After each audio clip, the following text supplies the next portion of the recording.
Hi guys, so we're going to have a look through areas between curves and a line.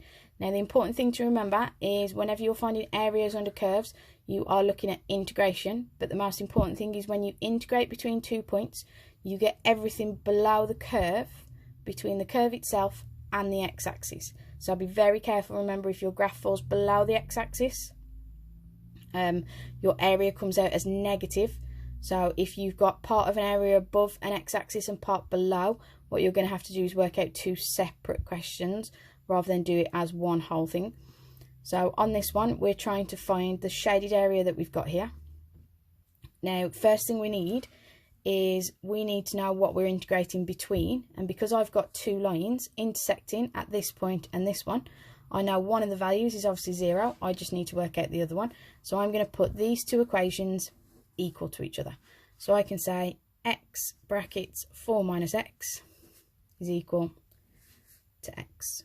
So all we're going to do is expand our brackets. 4x minus x squared equals x. So if I add x squared and subtract 4x, I get this equation, which means factorising and solving, I'd have either x equals 0 or x equals 3. So I know that point there has an x coordinate of 3, since this one obviously has an x coordinate of 0. Now, because we want the shaded region, if I find the integral of the curve between 0 and 3, what it will actually find me is all of the area below the curve down to the x-axis. So it will actually give us all of that area there, and then I just need to get rid of this little triangle that I've got at the bottom to leave me with the original region that was shaded.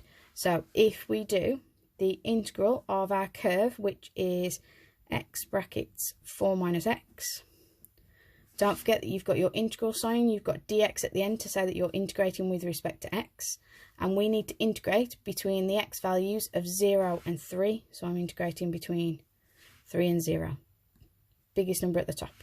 Now, first of all, I can't integrate it while I've got brackets, so I'm going to expand the brackets. So we're integrating 4x minus x squared.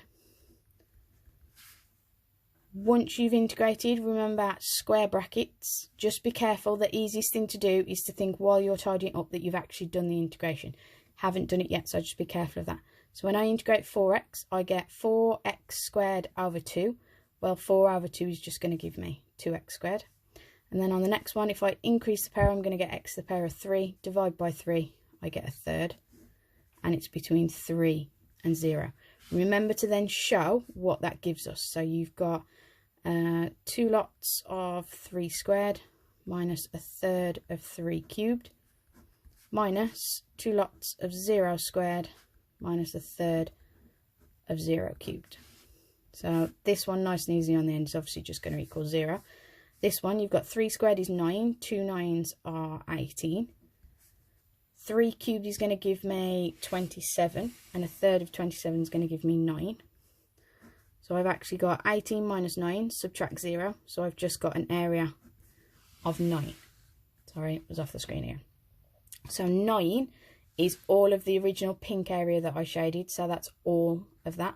We then need to subtract the triangle. So if I draw the triangle at the top here, just because I made the page a little bit small, didn't leave myself enough room. In terms of your triangle, okay, you can integrate the line y equals x if you want to. That's absolutely fine between the same two values. It will work, but since it's a triangle, it's much easier to just work out the area of that triangle. But to do that, I'm going to need to know this height. Well, I know that that point there, x equals 3. So if I want that point there, I'm just going to plug 3 into here, which means that point there is also 3, since y equals x, which means I've got a triangle that's got a base of 3 and a height of 3.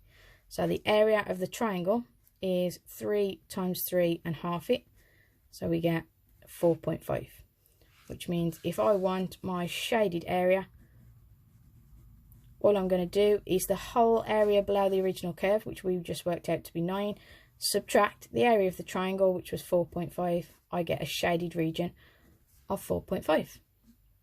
And that's it, question 1 done.